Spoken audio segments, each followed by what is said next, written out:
Nous avons demandé que le président Bazoum soit libéré immédiatement et sans condition. Troisièmement, nous avons demandé que le président Bazoum soit réinstallé dans ses fonctions de président du Niger afin de s'occuper de la gestion de son pays comme celle-ci lui a été confiée par le peuple nigérien.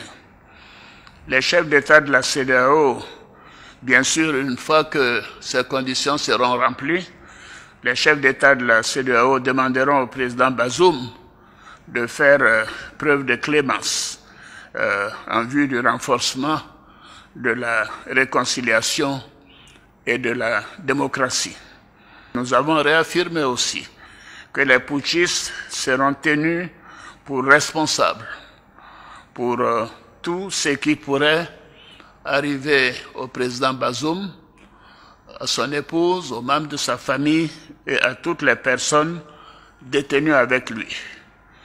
Les putschistes sont tenus totalement responsables des sanctions imposées au Niger. C'est un point qui a été relevé par tous les chefs d'État. S'il n'y avait pas eu de tentative de coup d'État, il n'y aurait pas eu de sanctions sur le peuple nigérien, frère. Et nous tenons à le souligner. La Côte d'Ivoire a des relations fortes et spéciales avec le Niger, depuis le temps d'Ameni Diori et de Houphouët-Boigny. Et nous souffrons de voir le peuple frère du Niger soumis à des sanctions. Fermeture de banques, commerce interrompu, diminution de fourniture d'électricité, mais nous tenons à dire que cela est la faute des putschistes. S'il n'y avait pas eu de tentative de coup d'État, cela ne serait pas arrivé. Je tiens à le souligner. Alors donc je demande personnellement, et les chefs d'État l'ont dit, nous demandons aux putschistes de mettre fin à la souffrance des Nigériens. Ça fait plus d'une semaine que ce pauvre peuple n'a pas d'électricité dans la plupart des régions. La nourriture commence par manquer. La famine pourrait s'installer dans le pays. Les gens ne peuvent retirer que 10 000 francs par jour et encore, ainsi de suite. Il faut mettre fin aux souffrances des Nigériens. Alors, la CEDEAO, vous savez, a fait sa part. Elle a dépêché plusieurs émissaires, dont le président Abdou Salam Aboubakar et le sultan de Sokoto, Saad Aboubakar.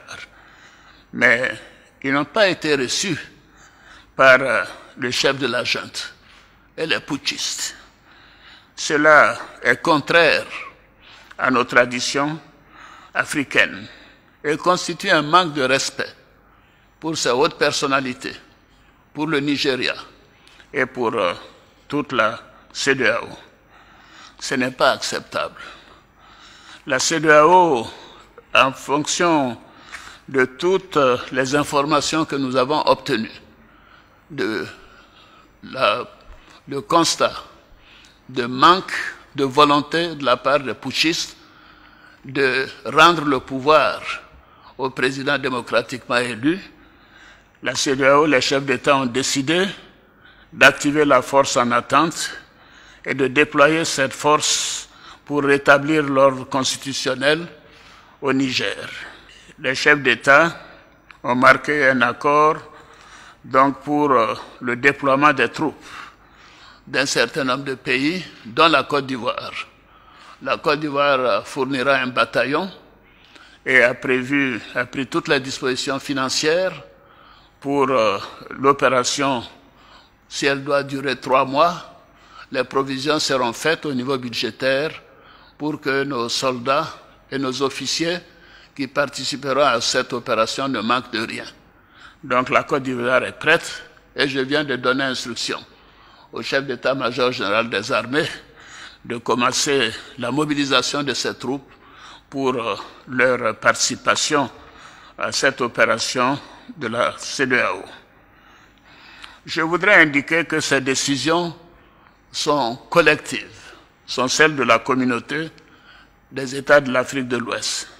Ce ne sont pas des décisions qu'il faut attribuer à un État, que ce soit le Nigeria ou la Côte d'Ivoire ou le Bénin. Ces trois pays déjà ont indiqué leur capacité de participer à cette opération. D'autres pays le feront bientôt. Donc la conférence des chefs d'État tient à le faire savoir que c'est une opération de la CEDEAO. Ce n'est pas une opération des Nigérians contre les Nigériens ou des Béninois contre les Nigériens, puisque ces deux pays sont des pays voisins du Niger. Bien évidemment, ce n'est pas une opération ivoirienne contre nos frères nigériens. Mais nous sommes déterminés à réinstaller le président Bazoum dans ses fonctions de président démocratiquement élu de la République du Niger. Nous appliquons ainsi les textes et les protocoles de notre communauté. Alors, notre objectif, comme vous le constatez, est la paix et la stabilité dans notre sous-région. Et surtout, le bien-être de nos populations et le développement de nos pays. Depuis que des putschs sont arrivés dans la sous-région, on peut constater qu'aucun des pays où il y a eu un putsch n'a amélioré sa situation économique ou sa situation sécuritaire. Donc les coups d'État ne sont pas la solution. Et nous tenons à le faire savoir. C'est ce qui explique la gravité de cette situation et la volonté des chefs d'État que nous sommes à faire en sorte que cela cesse. Je vous remercie.